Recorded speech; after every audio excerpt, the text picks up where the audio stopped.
Hello everybody, this is Johnny S with another R6 vlog. Yeah baby. I hope everyone is doing good. We're doing an afternoon vlog, so this is the way back from work. We're gonna take a more chill out ride, which is going to be with toll gates. Usually I avoid trying to do these videos. One of the big reasons is heat. There's a lot of heat, a lot of temperature. It's going really crazy. Whereas in the morning the weather is much more simpler, a little bit more cool, a little bit more relaxed. Another reason is due to work. Obviously in the afternoon you're a little bit more tired. Your reflexes, your responses are not what they are when it's early in the morning. You're much more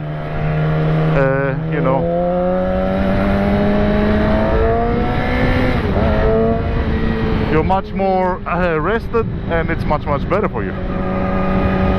It's gonna be a cool ride. We're not gonna take it extreme, let's say. And in today's topic we're going to discuss about one of my personal decisions. There's no like a surprise and everything. I've been contemplating for a long time between a 600 and a 1000cc bike.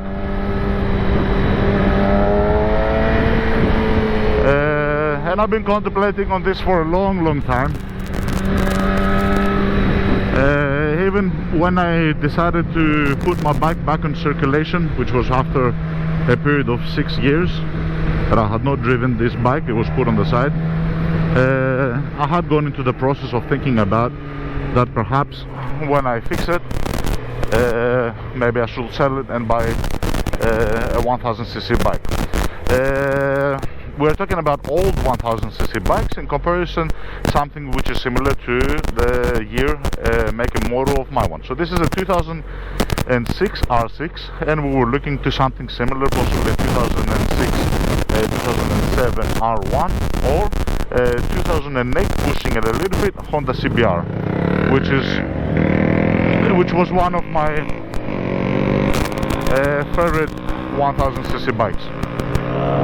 And as I said, I've been contemplating this decision, whether to do it or not do it, for quite some time.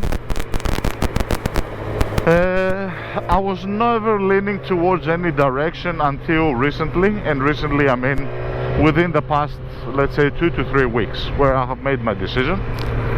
And because, like I said, I'm not going to make this like a guessing video, there's no surprises here. I am going to stay on the 600cc class. So to whoever was hoping that I'm gonna go on a 1000 liter bike, I'm sorry to disappoint. I'm just joking. I'm going to stay on a 600cc class. There's many reasons why I have taken this decision, and I've weighted all the positives and negatives and everything, and I'm going to leave the most important of these decisions towards the end. So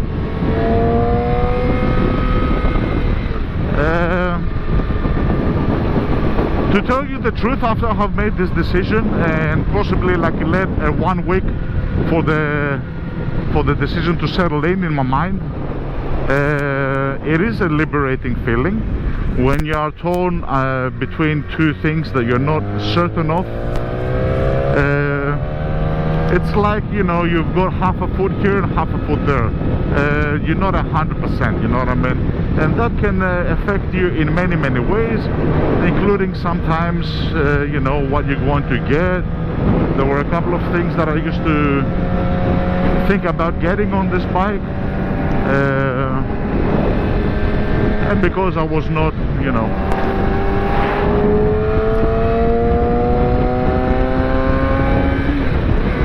let's say I was semi-committed, I did not go forward and do these things. So now that I have taken this decision and it has settled in with me, which means, you know, taking it to the next step, thinking about what you will be like when you get to like 60, 70 and having an R6, you know what I mean? So really settling in with the process, It is actually liberating. You feel more free, more relaxed, more sure. You know that this is the bike that you're going to end up with as long as physically I can take it, you know what I mean? There might be a point of time where I might not be able to ride the Super Sport period, meaning that I have to change class to something more comfortable like a custom bike. We're not talking about these circumstances, we're talking about the decision between a 600cc Super Sport bike and a 1000cc Super Sport bike. Another disclaimer that I have is that we did do I did record a morning video vlog today, but the sound, I've got again problems with the sound. It seems to be my never-ending story, the sound. The microphone, the cables, the way that it connects to the GoPro media mode, it's going silly. So the footage was so bad that it was non-audible, let's say. Hopefully now we don't have the same thing. But because this is a kind of a weird thing, it's got to do with the contact on the thing, you know, you can't really test it before you actually go out. Give me one moment to go through the toll gates and we'll pick up our discussion where we left off. One moment.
about that break, but I had to enjoy the ride. I'm sorry about that, but you probably enjoyed it as well.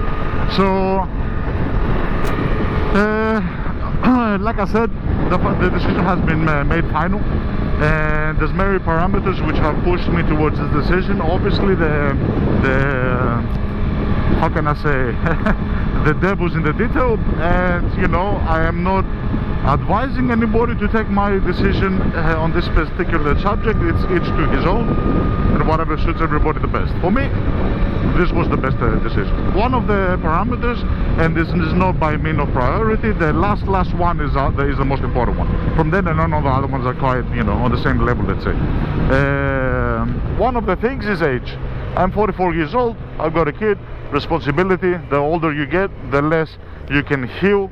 You can, you know, from falls, from knock on wood, anything going bad. You have responsibilities, so you got a family, you got a kid, which is depending on you. So the more dependence you have, the difficult it becomes. Obviously, that's another reason that plays a huge role into it. Another reason is money. So let's not discount the money component. Getting a 1000cc bike is going to be more expensive on many factors. It's going to be more expensive on, let's say, the fuel consumption. If you're going to be driving it as hard as your 600, let's say. It's going to be more money when it comes to the insurance. Obviously, it's going to be more money maintenance. Some parts are more expensive, if I put not exactly, but I'll put it simple. And the bike is more expensive as well, you know what I mean? The fact that I'm looking for an older bike which is similar gear to this, it doesn't mean that it's going to be cheaper. It's going to be more expensive, let's say. So that also plays a role. And another very important factor is that you're taking a risk. The risk factor is something that really kind of discouraged me, and really was something that I had to wake up in my mind and kind of thinking like, John, what the fuck are you talking about? And in order for me to arrive in this decision, especially when it comes to the risk, I had to go and see some 1000 liter bikes. So there were a couple of cars in Car GR, that's the site that we have in Greece, where people are that as the bikes. I did went and have a look at them, I looked at the condition. Some of them seem to be track bikes, some of them seem to be on bad condition, and I didn't really find one that was on the tip top, or at least on what I expected, or at least the way that I have kept my R6, you know what I mean? If I had found the bike as such, and it was like a great opportunity to get it, then we might be having a different discussion here. So that played a huge role. Are you sure that the bike that you're going to get is going to be good quality? Even if you get a mechanic to check on it and everything, you don't know the history of the bike, and the mechanic can only check so many things before taking the bike apart, you know what I mean? So do you risk that? Do you risk getting a bike that you're not sure what you're really getting when you have an R6? Like, I really know every single inch, every single millimeter of this bike, the history, what has happened to it, the fixes that we've done, the fact that it has not gone down, that it has not had any crashes. All these things are things that we that I've taken into account. Another element is trust, knowing yourself, and this requires a little bit of self-judgment. Knowing yourself, you gotta ask yourself a simple question: will I get obsessed and want to try to do things? Yes, I will. For me, at least, the answer is quite straightforward. Yes, I will. On the 600cc bike, and I'm already trying a lot of weird and dangerous things, whether that's popping up a wheelie, whether that is many different things. So am I going to do the same and try the same thing on the 1000cc? You bet your ass I will.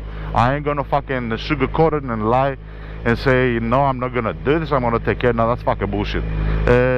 Know yourself and admit to yourself whether you're going to do something or not. I'm gonna pause a little bit here just to finish my fucking topic. I was hoping to get it done much quicker, but because the road was very nice, it is getting close to August and a lot of people are going to holidays. It means that it was really open and didn't have as much traffic, even though there were being silly motherfuckers on the road. You know, the guy on the right hand lane just fucking goes on the left hand side without overtaking any guy. There was stupid shit and people all over the place, but at least it was quite open, so we took it quite quick. So that's a very key important factor. I know that I'm going to do some crazy things. Even on this bike, I've changed the gear ratio, -1+2 at the back. I've wheelied the bike. I have not tried clutch wheelies because I have never learned this, because I got into the bike scene quite late and I have no experience in that. But power wheelies, the bike lifts on itself. A 1000cc bike, you're going to get obsessed. You're going to try more things, and more, meaning that you're going to risk it more and more. Another parameter is always the environment, and I do have mentioned this word many times, which is application. The application, the everyday, daily usage of the bike. I do not go into many big trips. It's a daily commute, which means that the super sport bike in itself is a little bit more difficult, and it is not the ideal bike for these circumstances and applications, let's say. So much. Imagine now having a 1000cc, you know what I mean? It's just more of everything, more of a tiring for the bike, and it's a shame for the bike itself. Let's think about the bike as an entity. You're destroying the bike. Let some other guy that, you know, has the bike. Another place is the environment. In Greece here, we don't have good roads. They're very slippery. Even this road here that you see, they're very slippery. They got bad asphalt. That's all over Greece, with the exception of a few roads which have been more lately built based on more European standards that have better asphalt and better traction, meaning that even on a 600cc bike, the power that this bike offers me with the gear change cannot be applied properly on the road to have the proper acceleration of the takeoff. The wheel keeps on spinning and doing all these things. If I have a 1000 bike, it's just going to spin more, so you're going to get a lot more power, but then you're not going to really utilize it unless you go on those specific roads. One of the roads is the one that I've taken now, which is the toll road. That has a good asphalt, but they're very limited. It's like 1 in 10 roads. So what do? You get a 1000 bike? No, you don't. So all these things are different factors. Since taking that decision, I'm really happy, because I wanted to get a hard seat cowl, and I was contemplating, should I get a shoulder gear? In general, when you want to do things to your bike and you're not sure if you're going to sell it in the future, you get into the process of, should I do it? I'm going to get the money back, I'm going to get the value, which you never get the value. Now I'm all free to do all these things, because why? It's going to be for me. I'm going to marry the bike. I've married it already. I've taken the decision. It's going to be forever mine until I can drive it. And even if I get to a point that I can't drive anymore because of physical circumstances and everything, I'm just going to have it and on the fucking side. You know what I mean? Do I want to get a custom bike and sell it in order for me to get money to get something else? Yes, that is a possibility. Best case scenario though, I would like to have it on the side forever, because I just love this bike. And this brings us to the last and most important point, which is the fucking looks of this bike. I fucking love this bike, baby. And knock on wood, I don't want to jinx it. To me, this is the best fucking looking bike. And I'm talking about the best fucking looking bike. I'm fucking in love with it. You know, I'm in love with it. I've got it for more than 10 years, and looking at it, I'm getting fucking horny. I'll say it as simple as that. You know what I mean? I love it. I love it. I love the lines, the design, from every single side, from the back, from the side, looking at the thing. It's got a fucking design. The fact that it's a 2006 model, for the love of God. The people, Yamaha did a fantastic job designing on this.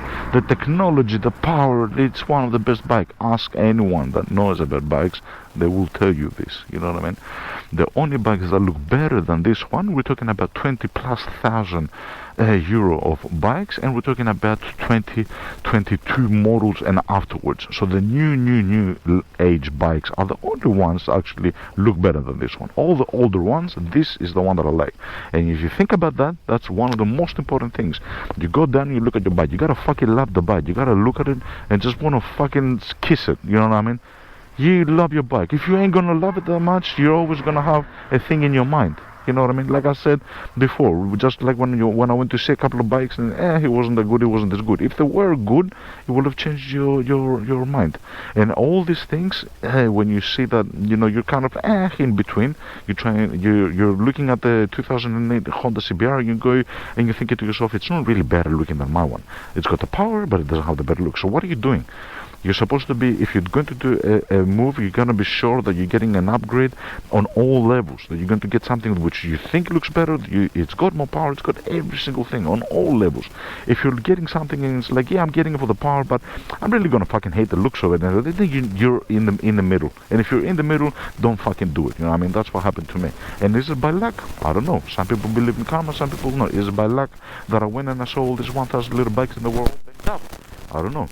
Is it by luck that I did not find a single one which was like, oh, awesome, an opportunity? You know what I mean? If you got a lot of these things of like, in between, then at some point you gotta take the fucking decision and say, yeah, okay, maybe something is telling me that don't fucking do it.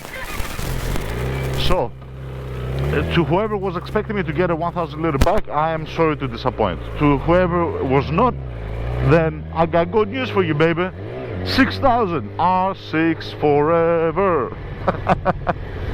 Anyway, it's getting hot. I'm getting close to my house. I would like to bid everybody goodbye. Take care on the road. Stay safe.